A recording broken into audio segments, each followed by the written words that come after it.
Mga master, okay lang bang? Huwag niyong skip ang mga ad sa aking mga video kung okay lang mga master. Salamat sa solid na suporta po. Yon, what's up mga masters? Nandito na naman tayo sa panibagong araw, panibagong kabanata na naman ang pagsasama-samahan natin ngayon guys.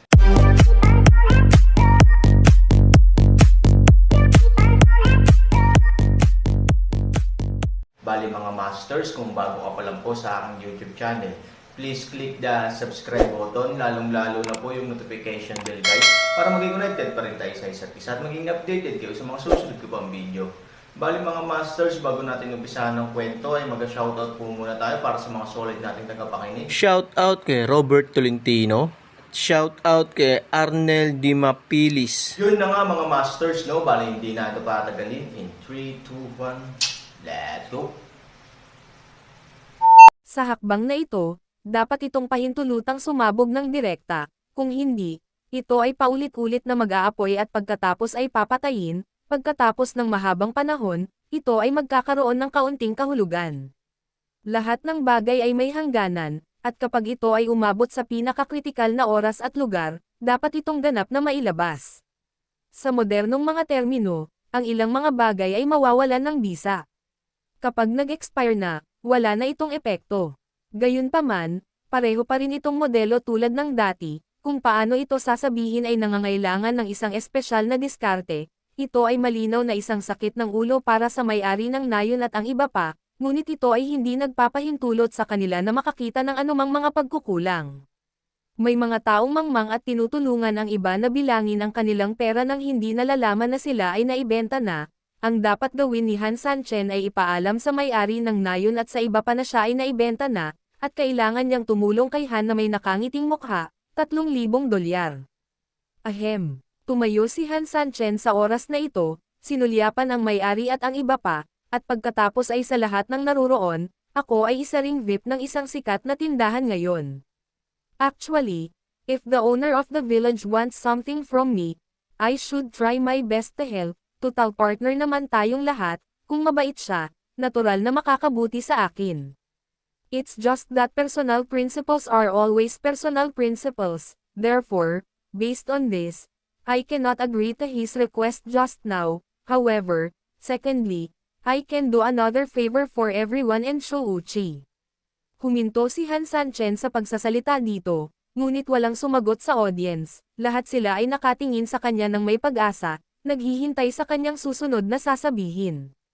Ito ay totoo kahit para sa mismong may-ari ng nayon, kung tutuusin, para sa may-ari ng nayon, kung makakatulong si Han Sanchen sa paglutas ng problema, tiyak na matutuwa siya.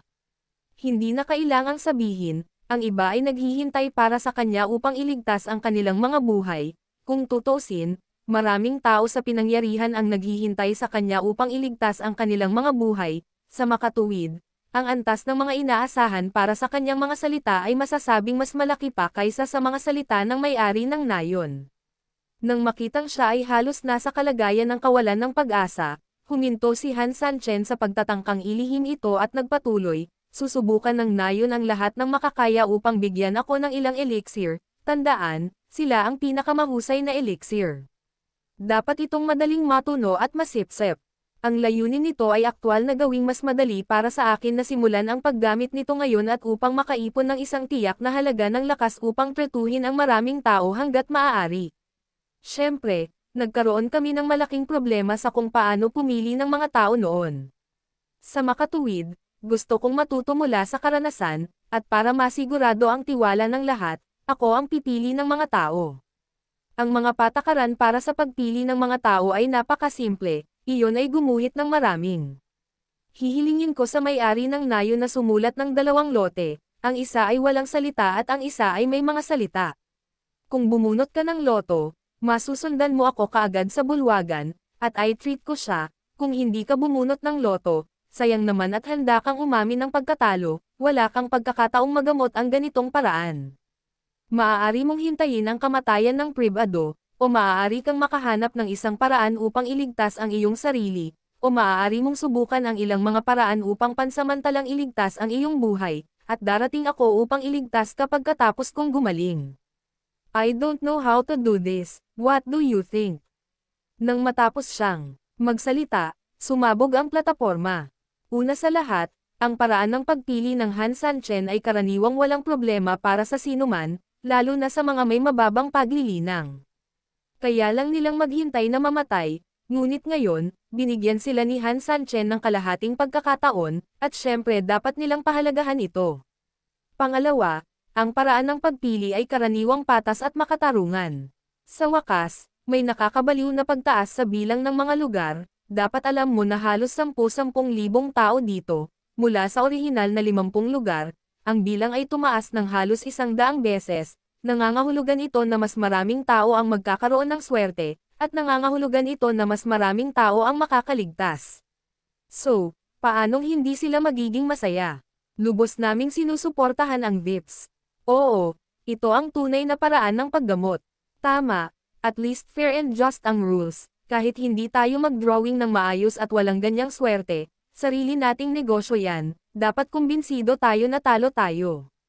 Execute, execute, execute, execute. Sa ilalim ng entablado, ang kaguluhan ng karamihan ay nauwi sa pinag-isang slogan at tagay sa isang kisap mata, ang mga nakaraang kaguluhan ay ganap na nawala, ngunit ito ay malinaw na ang ilang mga tao ay nagsimulang hindi makababa ng entablado.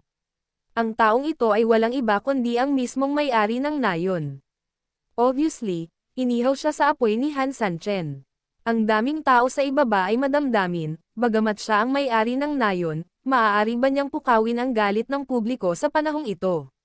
Halatang hindi niya kayang bayaran.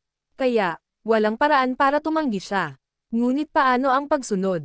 Narito siya ang may-ari ng nayon, dapat siyang maging responsable sa kanyang mga sinasabi, at siya ang dapat na maging gulugad ng lahat.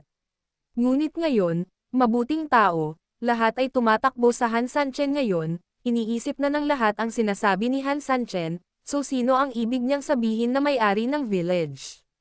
Ang kanyang prestihiyo bilang may-ari ng nayon ay hindi kasing ganda ng isang natatanging panauhin. Lalo na kung ito ay gagawin, ang prestihiyo ni Han Sanchen ay aabot sa hindi maisip na antas.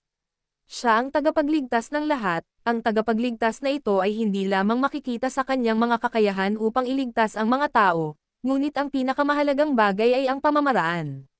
Dahil alam ng lahat na 50 lugar lamang ang orihinal, at si Han Sanchen ang hindi natatakot sa sakripisyo at pagsusumikap upang makakuha sila ng lugar, kaya ang kanilang pasasalamat sa Han Sanchen ay natural na hindi masasabi. Tuwirang binyantaan nito ang kanyang katayuan bilang may-ari ng nayon, at higit pang nagbanta sa kanyang prestihiyo bilang may-ari ng nayon.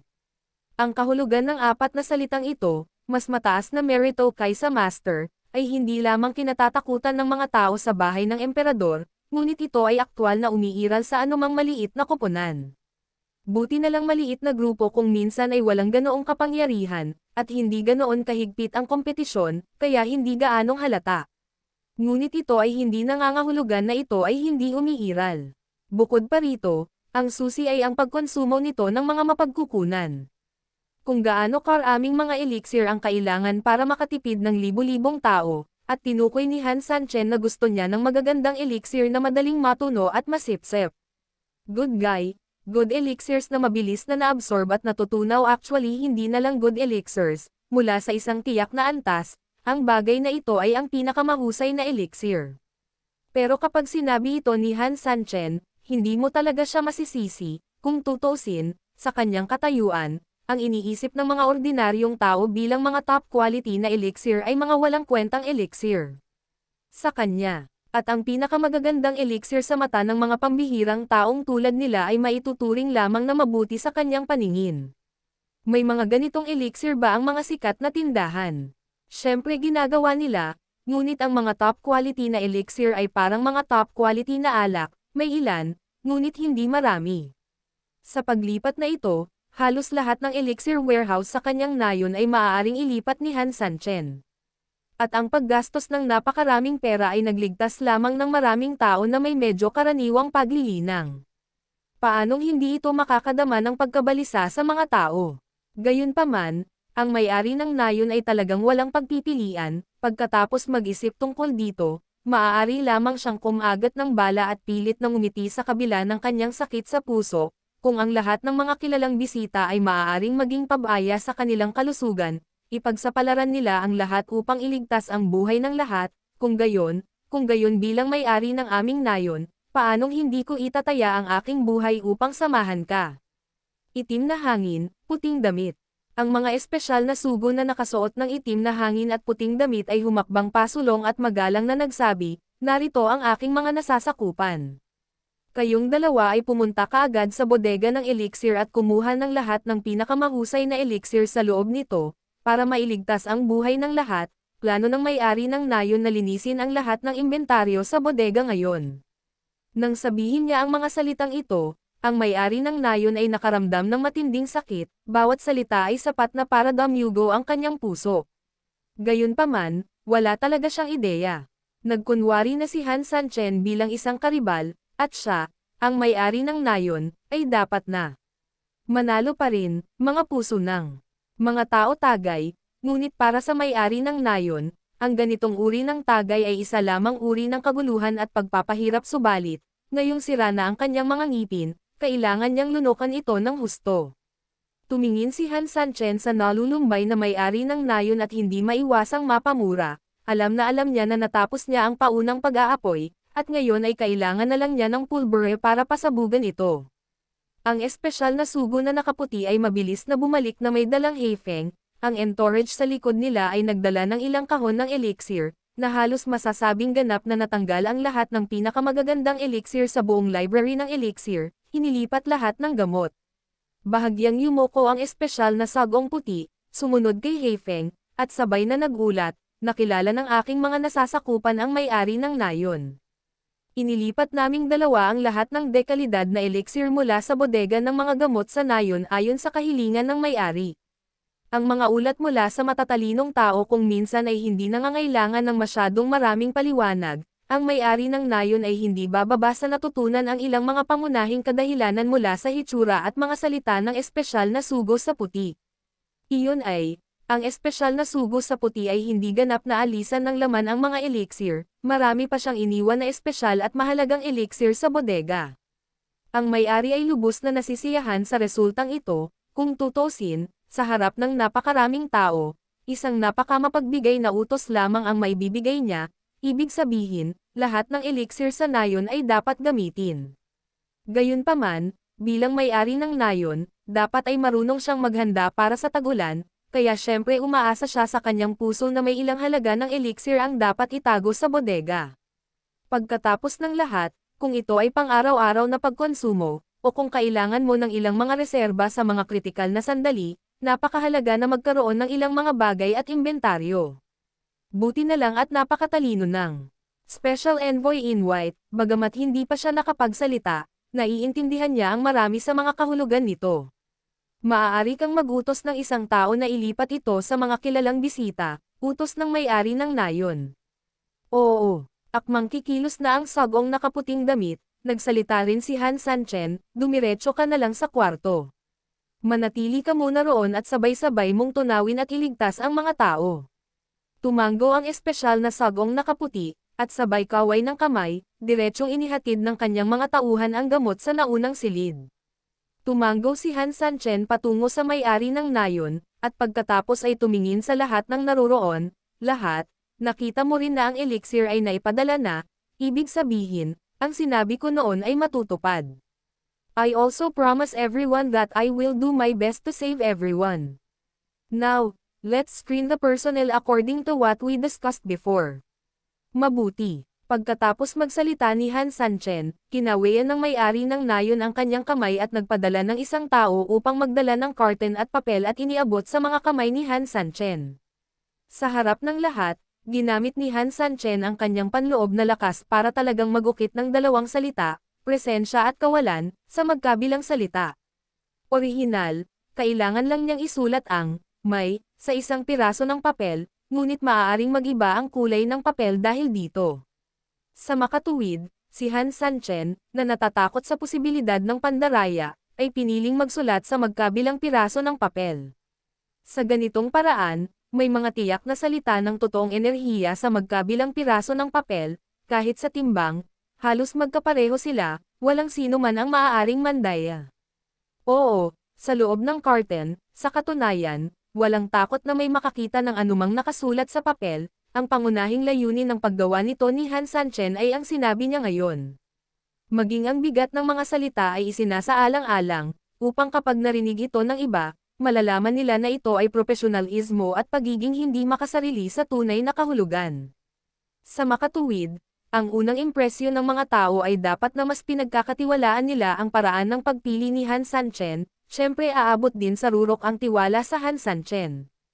Kung tutuusin, paano ka madidismaya sa isang taong ginagawa ang lahat ng masinsinan? Sa pag-iisip nito, lahat ay walang ibang masabi at agad na tumango.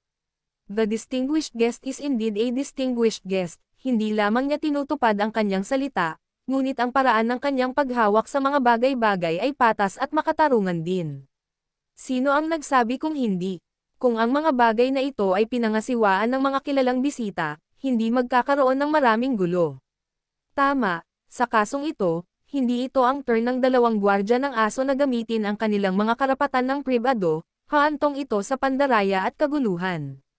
Tanging mga tao sa antas ng VIP ang may tunay na kredibilidad.